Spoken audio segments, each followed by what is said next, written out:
1932 को लेकर जो उनका मुद्दा रहा हमेशा, क्या आजसू उस पर हमलावर हो सकती है और ये चुनाव में कितना असर पड़ने वाला है? कि रामगढ़ विधानसभा और डुमरी विधानसभा में फर्क है। जब चंद्र प्रकाश चौधरी मंत्री थे तो मंत्री रहते हुए उन्होंने रामगढ़ जिला बनाया। कि डुमरी अलग विधानसभा क्षेत्र है। जिस तरह से रामगढ़ में चंद्र प्रकाश चौधरी को कद्दावर नेता माना जाता है, उसी तरह से डुमरी में स्वर्गीय जगन्नाथ महतो जी को जो है वो कद्दावर नेता माना जाता है। मैं सैफ अनवर, आप देख रहे हैं झारखंड एक्सप्रेस न्यूज़ सच बात सैफ अनवर के साथ की न्यूज़ चैनल में आप सभी दर्शकों का स्वागत है। दिवंगत जगन्नाथ महतो का निधन होने के बाद डुमरी का सीट अभी खाली है और इस वक्त हमारे बीच मौजूद है झारखंड टाइम्स .लाइव के पत्रकार शहजादा खान जी। झारखंड में अब तक 5 उपचुनाव हुआ, ठीक है। इससे पहले रामगढ़ का छोड़ दे, इससे पहले जो 4 उपचुनाव हुआ तो सब यूपीए के पक्ष में रहा था। उससे पहले वो गठबंधन महागठबंधन नहीं थी एनडीए के। जब रामगढ़ का जब उपचुनाव हुआ तब ये गठबंधन हो गई, तो रामगढ़ का उपचुनाव जो है वो एनडीए के पक्ष में आ गया।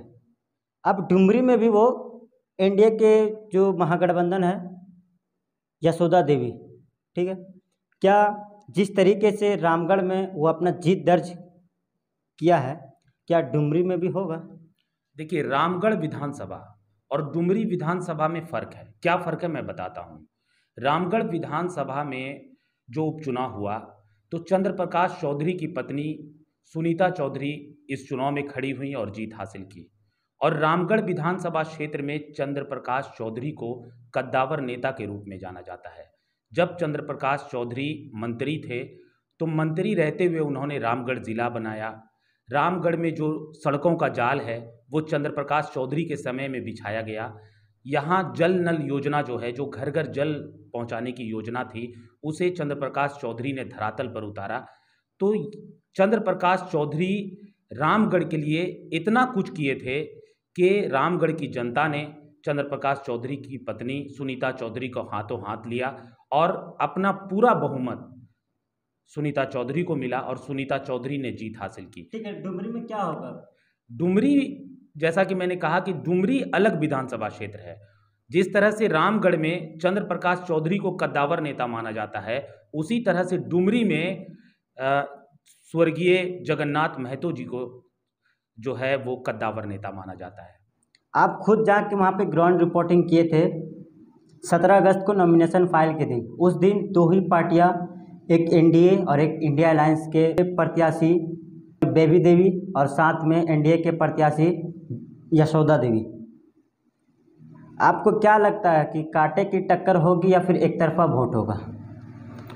देखिए, डुमरी विधानसभा का जो उपचुनाव है, ये जिस तरह आपने कहा अभी कि दिवंगत जगन्नाथ महतो के निधन के बाद ये सीट खाली हुआ और दिवंगत जगन्नाथ महतो की एक पहचान है डुमरी विधानसभा क्षेत्र में।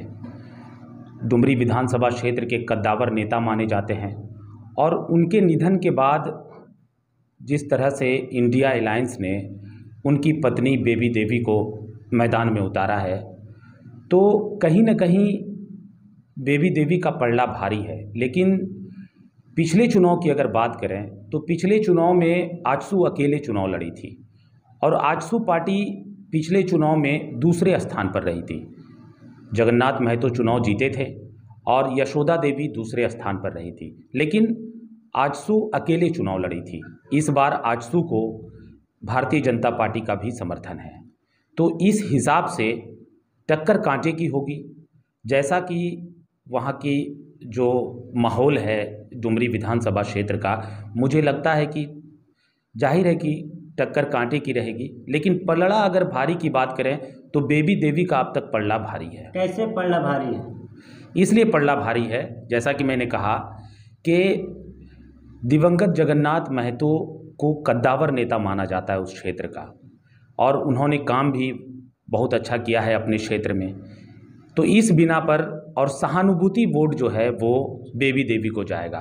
1932 को लेकर जो उनका मुद्दा रहा हमेशा, क्या आजसू उस पर हमलावर हो सकती है और ये चुनाव में कितना असर पड़ने वाला है? 1932 को लेकर जो उनका मुद्दा रहा हमेशा, क्या आजसू उस पर हमलावर हो सकती है, और ये चुनाव में कितना असर पड़ने वाला है 1932?